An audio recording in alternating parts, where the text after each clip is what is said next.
제가 오늘 찾은 곳은 호고산 자락에 아늑하고 정갈하게 자리한 천룡고찰 청도 운문사입니다. 1958년에 전문 강원이 개설된 이래 2,000명이 넘는 졸업생을 배출한 한국 불교를 대표하는 비구니 스님의 교육 도량이자 수행 도량입니다. 이곳에서 오랜 세월 부처님 법을 연구하고 후학 양성에 온 힘을 기울여온 비구니 강백 일진 스님을 만났습니다.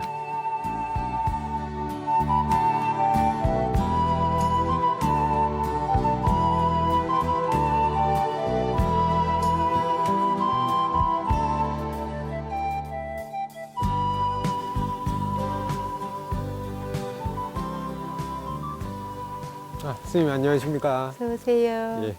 오시는 길 고생하셨죠? 그래 경치가 좋아가지고 오는데 지루하지 않았습니다. 네. 어느 때보다도 요즘이 좋은 경치인 것 같아요. 그렇습니다. 너무 이쁘네요. 글쎄요. 모두 다른 분들은 봄에 꽃보다 낙엽이 예. 더 이쁘다는데 왜 그런지 잘 모르겠는데. 스님 이 처진소나무도 참 저 오랜만에 봐요. 저 개인적으로는 소나무라고 안 하고 예. 우리 운문사 조실 스님이라고 말하는. 조실 스님. 네, 스승님으로. 네, 보통 소나무는 속성이 오히려 뻗치잖아요. 네. 반드시 하는데 이 소나무는 이렇게 계속 처져요. 그래서 아. 오래될수록 익을수록 이제 숙이면서 우리 수행자들에게는 좀 숙여라고. 네. 제가 1학년 여기 처음 입학했을 때는 사실 소나무가 이렇게까지 안 나오셨어요. 예, 여기가 굉장히 공간이 많아서 네네. 그땐 또 반대로 교실이 우리 공부하는 공간이 없었어요. 예. 그래서 공부만 하면 여기 잔디밭에 와서 강의도 하고 놀기도 하고 또 글도 읽고 그래서 얘가 넓은 잔디밭이었는데 어느덧 이제 50년 가까이 됐나요? 제가 예. 세월이 가니까 이렇게 소나무가 지금도 매우 청청하게 청년처럼 자라고 계시다는 얘기예요. 예. 그래서 저는 늘 강의하기 전에 전 여기를 한 바퀴씩 돕니다. 오늘도 저는 이 소나무처럼 사실 우리 인간은 100년도 졸고라는데 500년 이상이잖아요. 네. 그래서 소나무는 말없이 저희들에게 많은 걸 이렇게 가르쳐주고 계세요. 그렇군요. 예. 그러니까 이렇게 소나무가 오늘까지 건강하게 계시는 데는 다 뭐 무심히 지나가는 게 아닌 것 같아요. 그래서 그때는 음력으로 3월 3일 날, 삼진날이라고 그러죠. 네네. 3월 3일 날 아주 대중적으로 네네. 밖에서도 여기에 걸음 주는 공약물을 올리고 싶습니다. 신청자들이 많아요. 그럼 그 공약물이 뭐냐면 막걸리입니다. 막걸리 12말, 예. 일반 물 12말 합해가지고 똑같이 뺑 돌리 서가지고 우리가 다 같이 반야신경 봉독하고 기도하고 네네. 그러고 나서 여기다가 이제 막걸리 걸음을 줘요. 이 원래 식물은 그렇게 알코올을 좋아한다는데요. 그렇습니다. 네, 그래서 네. 1년에 한 번씩 꼭 이렇게. 그래서 저는 소나무를 그냥 주송이라고 술 좋아하셔서 주송이라고. 네. 네, 좋아하세요. 예. 소나무한테 절 한번 하실래요? 그럴까요? 네. 예. 진짜 건강하시고 이렇게 청청하시고. 네.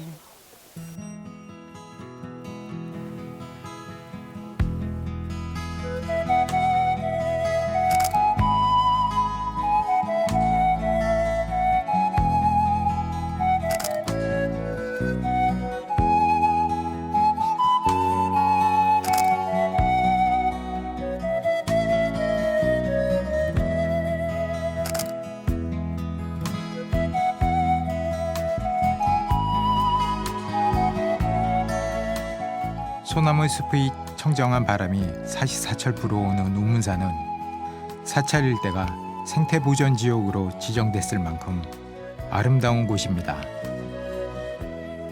스님과 잠시 숲길을 걸었습니다. 스님, 운문사에 오신 지 이제 좀 시간이 되셨죠? 한참 생각해봐야 되겠는데 50년입니다. 50년이요? 네, 아까 50이라고 그러셨나요? 네네. 저만침 여기 네. 요즘 우리 스님들하고 어쩌다 얘기하면 그래서 이제 90년생이 온다 이렇게 말하고요. 네네. 저는 운문사에 50년이네 올해가 딱. 많이 변했죠. 그때 제가 올 때는 농경사였다면 지금은 지금은 21세기 그러니까 4차 산업이 네, 4차 산업시대가 돼가지고 예. 그만큼 많이 변했습니다. 전 그렇구나. 농경시대에 여기 와서 살고 모도 내고 뭐 이렇게 네. 뭐 그런 일 다 하면서 살았으니까.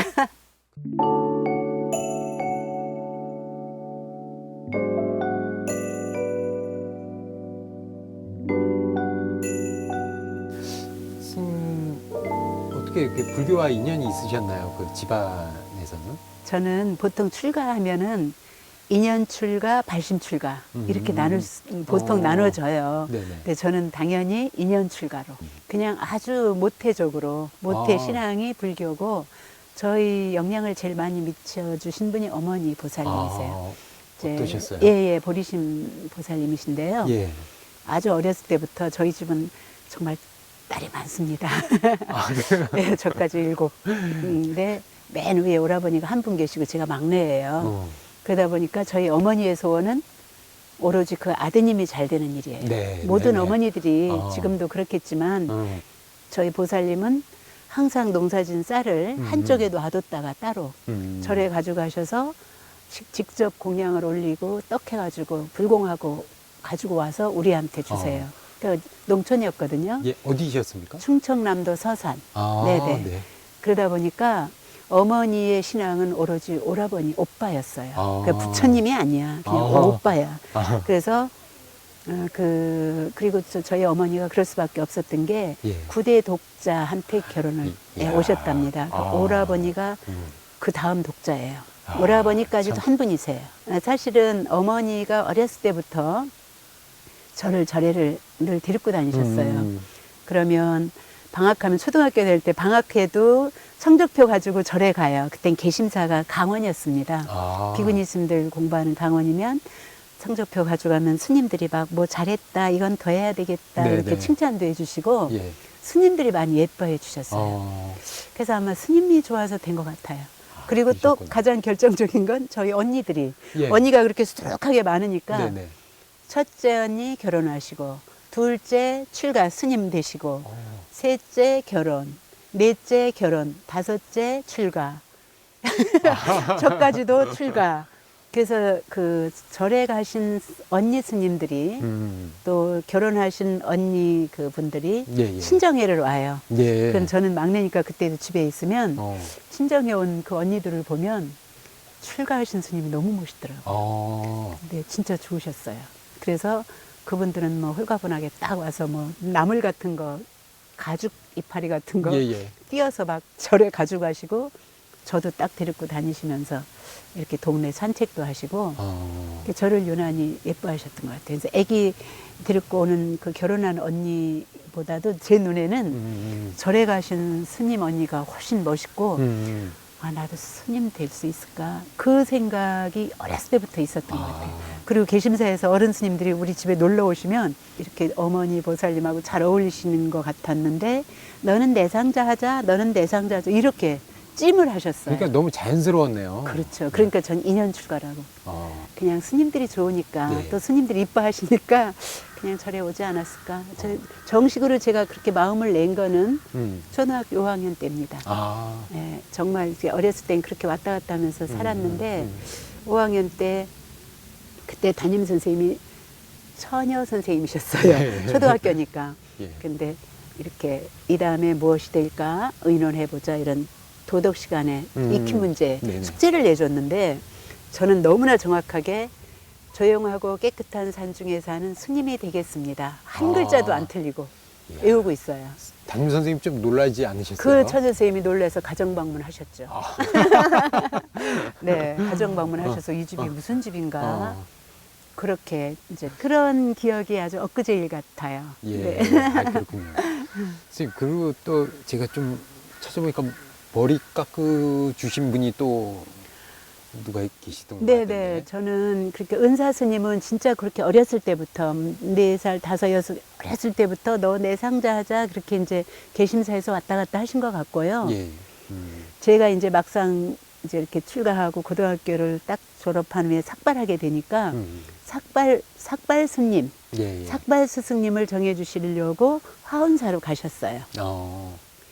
용인의 화훈사라고 하는 비구니 스님 절이 있습니다. 예, 예, 그때도 거기가 강원이었어요. 예, 예. 지자 명자, 지혜지자 밝은 명자 지명로 스님이 거기 주지를 하셨고 스님께 저를 데리고 가셔서 삭발했다. 그래서 저는 삭발 은사 스님 계시고요. 예, 예. 저를 키워주신 은사 스님 계시고, 은사 스님 계시고. 또 전강 강의를 하도록 해주신 법 은사 스님이 계시고 세 분의 스승님이세요. 은사 스님 세 그래서 분 계시나요? 네, 옛날에는 그렇게 한 사람을 키우기 위해서 여러 스승님들이 그렇게 많이 이제 그 정성을 기울여 주신다고 생각이 듭니다. 근데 그때 당시 저를 일러주시던 중강 스님께서 서울로 공부하러 가신다고. 근데 그때 거기 계셨던 진짜 강주 스님은 대자, 은자. 네. 지금 열반하셨지만 예. 노 스님이 계셔요. 그래서 서한경도 하시고 경을 강의하시는데 행자인 저는 노 스님께 글을 배울 수가 없잖아요. 그러니까 노 스님께서는 저를 행자 때 일진이라고 이름을 지어주세요. 한일자, 참진자 이름 지어주시고 이렇게 아주 굉장히 자비로우셨는데 스님께는 글을 배울 그 수준이 안 되니까 거기 계신 노스님께서랑 저희 은사 스님께서도 행자 노릇을 1년을 딱 하고 나니까 너는 청도 운문 그때 마침 이제 그 이렇게 운문사에 강원이 이렇게 막 스님이 비구니 스님들 계시고 하니까 운문사에 명성 스님 가신다. 명성 스님 운문사 강사로 가신다더라. 그러니까 너도 운문사 가서 명성 스님만큼만 되라. 노신들이 하나같이 다 그렇게 네. 권하셨어요. 그때부터 이제 운문사 역사가 이제 시작되는 그렇기도 하고 저의 그 개인적으로는 강사가 시작되는 거죠. 난 강사가 돼야 되는구나. 네. 강사가 뭔지도 몰랐는데 네. 우리 은사 스님께서는 항상 그러셨어요. 넌 강사가 되라. 진짜 우리 해주 이제 강백 스님하고 그때 강사 스님 뭐 40대시니까 네네. 같이 모시고 이렇게 시작을 하는데 스님께서도 이렇게 물어보셔요. 이 다음에 뭐가 돼? 왜 어린애가 있으니까. 저는 은사님께서 강사 되려겠습니다. 저는 강사가 돼야 됩니다. 했더니 좀 신기하셨나 봐요. 저를 강사로 이렇게 키워주셨어요. 근데 부처님 말씀 뭐 이런 건 잘 몰랐고 네네. 다만 1학년 때 입학을 해서 딱 치문이라고 하는 1학년 학과를 공부하는데 상근기는 참선을 하고 중근기는 강사 경을 보고 하근기는 탑사를 경영 주지스님 되면서 이렇게 불사를 하라 이런 대목이 나와요. 모르시죠? 네. 그래서 제가 그걸 읽으면서 나는 중간 근기인가 보다. 그러니까 은사스님께서 그걸 알아보시고 이제 강사를 하라고 하셨나 보다. 그래서 열심히 공부했어요. 다른 우리 도반들 잠을 자도 저는 열심히 이불 속에서 애우고 공부했어요. 충남 서산이 고향인 일진 스님은 일남 육녀 중 막내로 태어났고 5명의 언니 가운데 둘째 언니와 5째 언니가 출가를 했고 그런 집안 분위기에서 일진 스님의 출가는 자연스러운 일이었다고 합니다. 초등학교 5학년 도덕 시간에 장래 희망란에 조용하고 깨끗한 산중에서 스님이 되고 싶다고 적은 스님. 그러니 일진 스님의 출가는 최고의 선택이었습니다. 수령이 400년이나 된다는 한그루의 은행나무. 운문사를 꿋꿋이 지켜온 그 나무 아래서 일진 스님과 이야기가 이어졌습니다. 그 유명한 운문사 은행나무 아래 앉았습니다. 네. 여기는 아시다시피 스님들 숙소이기 때문에 숙소 안에 모셔져 있기 때문에 밖에 분들이 여기를 궁금해하고 못 들어와요. 근데 이제 그래도 제일 단풍이 예쁘게 들었을 때 한 2, 3일씩 1년에 2, 3일 정도씩 이렇게 개방을 합니다. 정말 많은 분들이 왔다 가셨는데 저는 은행나무 하지 않고 은행나무 보살님 그렇게 많은 분들을 품고 이렇게 또 오랜 세월 동안 1회부터 올해가 56회인데 그런 졸업생이 다 지나가는 거를 이 은행나무 보살님이 지켜봤어요. 스님도 여기 잘하고. 졸업하셨잖아요. 그렇죠. 저는 8번째를 3학년만 졸업을 하고 학교 갔다가 11회로 왜 군대 갔다가 와서 네, 그렇게 한 것처럼 우리 해주스님 명성스님 항상 그렇게 말씀하세요. 이제 저는 8회로 4교를 졸업하고 11회로 4학년 이제 대교를 졸업하고 2번 했습니다. 그래서 저는 지금도 동창회 가면 8회 때 가고 11회 때 가고 2번 다 다녀요.